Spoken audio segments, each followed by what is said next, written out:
Chers demoiselles, chers messieurs, les États-Unis viennent de déployer l'élément nécessaire avant toute intervention au Venezuela. Il s'agit de EC-130H Compass Call, un avion de guerre électronique rare. Oui, et cet appareil est spécialisé dans la perturbation des communications, du commandement et du contrôle ennemi. Cet élément est nécessaire pour passer aux choses sérieuses. Mais de l'autre côté, le Venezuela a fait quelque chose. Oui, a fait quelque chose qui rendra le ISA, la situation extrêmement difficile s'ils osent entrer sur le territoire. Et c'est de cela qu'il est question d'aborder dans cette vidéoconférence. Oui, mais avant d'aller en profondeur, poussez les j'aime, laissez vos commentaires et partagez cette vidéo au maximum. Et ceux qui ne sont pas encore abonnés, il est temps de cliquer sur le bouton suivre pour rejoindre votre communauté. Alors, qu'est-ce qui s'est passé?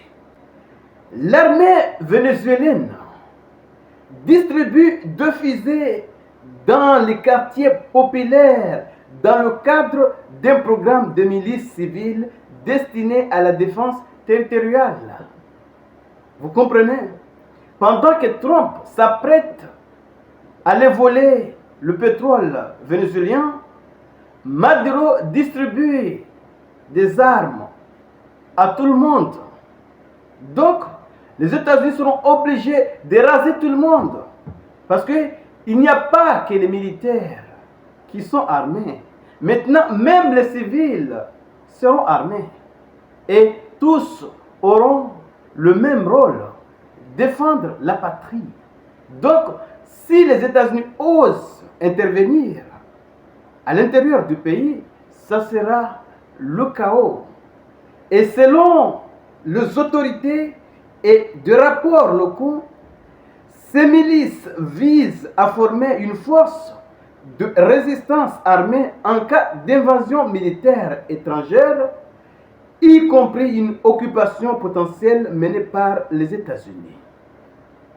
Donc, la situation risque de devenir extrêmement difficile. Oui, plus qu'en Irak et en Libye. Et le problème dans tout cela, le Venezuela se trouve, oui, à côté des États-Unis. Quand je dis à côté, ce n'est pas à la frontière. Mais si le Venezuela est déstabilisé, si le Venezuela est transformé en un pays de guérilla, alors les réfugiés, une grande partie de ces réfugiés va partir aux États-Unis. Donc, ça ne sera pas comme en Irak. Non. Les Vénézuéliens sont à côté des États-Unis. Oui. Si le Venezuela est transformé en un nouveau Irak, alors les effets seront ressentis au USA. C'est de cela qu'il s'agit. Et en plus, il n'est plus question de frapper des positions militaires simplement et capturer Nicolas Maduro. Il faut au moins faire le porte-à-porte. Oui, puisque tout le monde sera concerné, que ce soit militaire ou civil. Vous allez traverser quelqu'un et en hochant la tête, vous serez déjà visé, puisque c'est un civil armé, défenseur de la patrie. C'est de cela qu'il s'agit. Les Vénézuéliens ne sont pas dupes. Ils ont vu ce qui s'est passé en Libye. Ils ont vu ce qui s'est passé en Irak. Ils savent ce qui va se passer dans leur pays si le USA s'entête à frapper le pays et surtout à déployer des hommes. Moi, c'est ce que je pense. Je pense que Donald Trump peut-être va essayer de viser les hauts fonctionnaires, les hauts commandements et surtout Nicolas Maduro et puis en finir avec. Mais s'ils essayent d'envoyer l'armée, ça sera une confrontation entre le peuple vénézuélien contre l'armée américaine. Et ça sera scandaleux. Oui, c'est scandaleux. Et c'est la stratégie que Maduro a mis en place. Maduro n'a pas une armée extrêmement sophistiquée. Maduro, ce n'est pas l'Iran. Non. L'armée vénézuélienne, ce n'est pas une armée costaud. Donc, pour rendre la situation difficile, le Venezuela a décidé d'impliquer le peuple.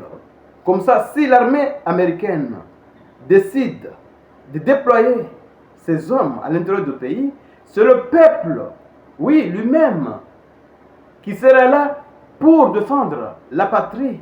Donc, les anciennes histoires, comme quoi on vient dire à un peuple d'un pays que nous venons vous libérer, ne marchera pas avec le Venezuela. Ça a marché avec l'Irak, ça a marché avec la Libye. On voit la conséquence. Donc, le Vénézuélien ont compris la leçon. Donc, cette montage ne fonctionnera pas au Venezuela. Donc, soit ils débarquent pour se battre contre le pays tout entier, ce qui est improbable, mais pas impossible, soit ils visent Maduro lui-même, ou soit ils harcèlent Maduro jusqu'à ce que Maduro fait des concessions. Après, il retourne à la maison et dit, bon, on a gagné 2 ou 3 puits de pétrole. C'est de cela qu'il s'agit. Alors, chez messieurs, partagez cette vidéo au maximum. Oui, c'est pour faire en sorte que ceux qui ne sont pas encore abonnés puissent également bénéficier de ces informations. Et surtout, les amis, restez connectés pour la suite des événements. C'était avec Dave Visionnaire. Merci.